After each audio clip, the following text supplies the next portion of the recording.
All right, OpenAI working to stop malicious use of its ChatGPT, the company banning accounts they believe are linked to China, and a plot to shape mass surveillance proposals. In a new report, OpenAI says, quote, accounts that appeared linked to various People's Republics of China government entities and violated our policies on national security uses. Some of these accounts asked our models to generate work proposals for large-scale systems designed to monitor social media conversations. Former White House Chief Information Officer Teresa Payton joins me now. Teresa, good morning to you. Can you explain what OpenAI discovered in terms of how China was using their AI? Yeah, they discovered something very frightening, and Anthropic released a report not that long ago that they had discovered cyber criminals were using their Claude tool, which is sort of a competitor to ChatGPT, to develop cyber criminal syndicate type of attacks on companies.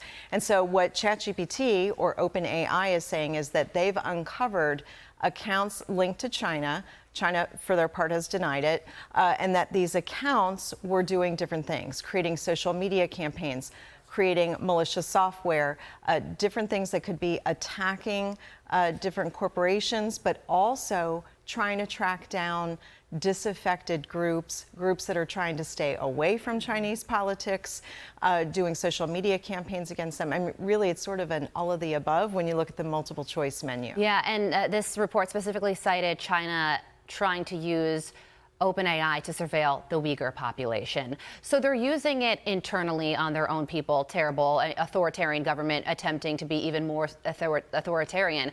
But are they also using AI and to surveil people in this country or countries that are adversarial? It seems like there's no reason why they couldn't. And thankfully, OpenAI found this and has shut down these accounts, which tells me that they do have some level of monitoring in their own governance and guardrails that they've created here. But more to come. I mean, obviously, this is early days of their investigation. As they dig a little further, they're finding things like some of these accounts actually collaborated with accounts with ties to Russia. They saw where it looked like they were trying to trick ChatGPT into giving up intellectual property about ChatGPT in order to train Chinese version DeepSeek. So it's very interesting.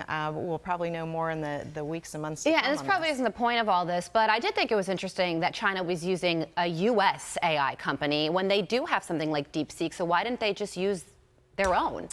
They are one of the best reverse engineers on the planet as a country. So they look at innovation, they look at sort of who does something the best.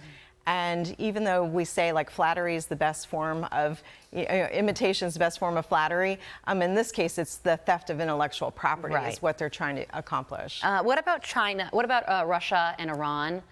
Do you think that they're using ChatGPT or AI sources to surveil? Absolutely. Yeah. Absolutely. They may not be doing it at the same level of sophistication that China and Russia are doing, but they absolutely are doing that. Every country. Well, there also is good news because this report said that OpenAI estimates that ChatGPT is being used to identify scams up 3 times more often than it is used for scams themselves. So victims here are also using ChatGPT and AI to identify bad things before they become victims themselves. Yes, I love this use of ChatGPT and other sort of generative AI platforms where people in the midst of something, they have a red flag and think, could this be fraud? And they're actually going to ChatGPT and saying, could this be fraud? And it says, yes, this matches one of the red flags. So especially it's National Cybersecurity Awareness Month. So I love the idea that people are actually detecting fraud, asking ChatGPT, getting the right answers, and hopefully not becoming a fraud victim themselves. And I mean, this raises the big question, right? Like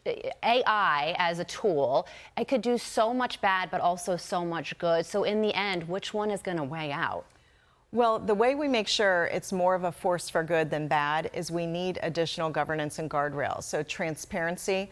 I've been saying, whether it doesn't have to be regulation, if the tech platforms themselves are incredibly transparent. This is how the algorithm runs. This is how you can see what the algorithm thinks about you, what it says about you, what it's feeding to you. And that transparency is what we absolutely need in order to make this more of a force for good than for bad. We live in such a different world now than when we were growing up, right? We absolutely do. And AI is at the forefront of it.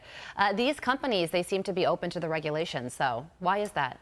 They say that, but I mean, I am always hesitant when I see a company who gets very large and very popular that didn't have any regulation, and then suddenly they say, we think regulation's great, because you wonder if they're trying to stifle competition of little upstarts that might catch up to them. Well, Teresa, it was a concerning report. We thank you so much for breaking it down for us as more questions over AI remain in the future. Teresa Payton, we thank you for joining us.